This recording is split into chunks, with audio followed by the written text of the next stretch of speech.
Hi, ഞാൻ Dr.Sreelakshmi Den സ്റ്റോറീസിലേക്ക് സ്വാഗതം. കോവിഡിൻ്റെ രണ്ടാം തരംഗത്തിൽ വീടുകളിലുള്ള വ്യാപനം കൂടുതലാണ്. ഈ സമയത്ത് വീടുകളിൽ തന്നെ ടെസ്റ്റ് ചെയ്യാൻ കഴിയുന്ന കിറ്റുകൾക്ക് ICMR അംഗീകാരം നൽകിയിട്ടുണ്ട്. പല പേഷ്യൻസും സിംറ്റംസ് ഉണ്ട്, ജലദോഷമുണ്ട്, പനിയുണ്ട് എന്ന് പറഞ്ഞ് ടെസ്റ്റ് ചെയ്യാൻ പറയുമ്പോൾ ലാബുകളിൽ നിന്ന് രോഗം പകരുമോ എന്നുള്ള ആശങ്ക പറയാറുണ്ട്. ഈ സമയത്ത് ഇങ്ങനെ സിംറ്റംസ് ഉള്ളവർക്കും അതുപോലെ RT-PCR ചെയ്ത് പോസിറ്റീവായവരുടെ അടുത്ത കോണ്ടാക്റ്റിലുള്ളവർക്കും ഇത് ഉപയോഗിച്ച് ടെസ്റ്റ് ചെയ്യാവുന്നതാണ്. പൂനെ ബേസ്ഡ് ആയിട്ടുള്ള MYLAB ഡിസ്കവറി സൊല്യൂഷൻസ് ആണ് ഇത് നിർമ്മിച്ചിരിക്കുന്നത്. ഇത് വളരെ എളുപ്പത്തിൽ ചെയ്യാൻ കഴിയുന്ന ഈ കിറ്റുകൾക്ക് 250 രൂപയ്ക്ക് ലഭിക്കുമെന്നാണ് നമ്മൾ പ്രതീക്ഷിക്കുന്നത്.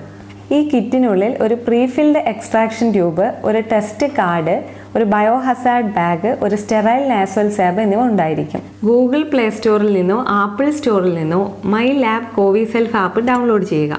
അതിനുശേഷം അവർ ചോദിക്കുന്ന കാര്യങ്ങൾ ഫിൽ ചെയ്യുക. കൈകളും കിറ്റ് വയ്ക്കുന്ന സ്ഥലവും അണുവിമുക്തമാക്കിയ ശേഷം ഈ കാണുന്ന രീതിയിൽ ഈ കിറ്റ് പൊട്ടിച്ച് ഒരു സർഫേസിൽ വെക്കുക. പ്രീഫിൽഡ് എക്സ്ട്രാക്ഷൻ ട്യൂബ് ഒരു പ്രതലത്തിൽ തട്ടി ഫ്ലൂയിഡ് താഴെ ആവുന്ന രീതിയിൽ ആക്കിയതിന് ശേഷം കയ്യിൽ പിടിക്കുക.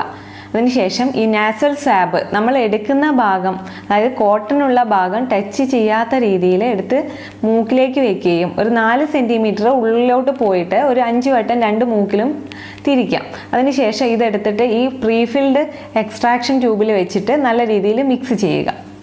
സ്റ്റെറൈൽ നാസൽ സ്വാബിൻ്റെ പുറത്തേക്കുള്ള ഭാഗം പൊട്ടിച്ചതിന് ശേഷം പ്രീഫിൽഡ് എക്സ്ട്രാക്ഷൻ ട്യൂബിൻ്റെ ക്യാപ്പ് ഇടുക, ഹോളുള്ള ക്യാപ്പ് ഇടുക. ടെസ്റ്റ് കാർഡിൽ 2 തുള്ളി ആഡ് ചെയ്തതിന് ശേഷം 15 മിനിറ്റിനുള്ളിൽ റിസൾട്ട് കാണിക്കും. അതിൽ C സെക്ഷനും T സെക്ഷനും ഉണ്ട്.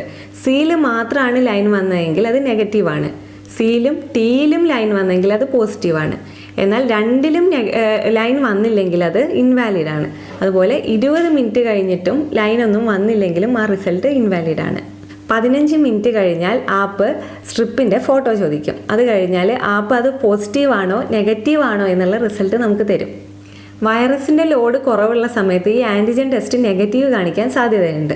എന്നാൽ ലക്ഷണങ്ങൾ ഉണ്ടെങ്കിൽ ഗോൾഡൻ സ്റ്റാൻഡേർഡായ RT-PCR ചെയ്തു നോക്കണം. ഈ ഒരു മെത്തേഡിൽ പാശ്ചാത്യ രാജ്യങ്ങളെല്ലാം എപ്പോഴും ഓൾറെഡി ചെയ്തുകൊണ്ടിരിക്കുന്നുണ്ട്. ഈ ടെസ്റ്റ് ഉപയോഗിച്ച് നമുക്ക് പെട്ടെന്ന് ടെസ്റ്റ് ചെയ്യാനും അതുപോലെ രോഗവ്യാപനം കുറയ്ക്കാനും കഴിയുമെന്ന് പ്രതീക്ഷിക്കാം. ഈ വിലപ്പെട്ട ഇൻഫർമേഷൻ മറ്റുള്ളവരിലേക്ക് ഷെയർ ചെയ്യുക. നിങ്ങൾക്ക് എൻ്റെ വീഡിയോ ഇഷ്ടമായെങ്കിൽ ഷെയർ ചെയ്യുക, സബ്സ്ക്രൈബ് ചെയ്യുക. വരും ദിവസങ്ങളിൽ മറ്റൊരു വീഡിയോയുമായി കാണാം.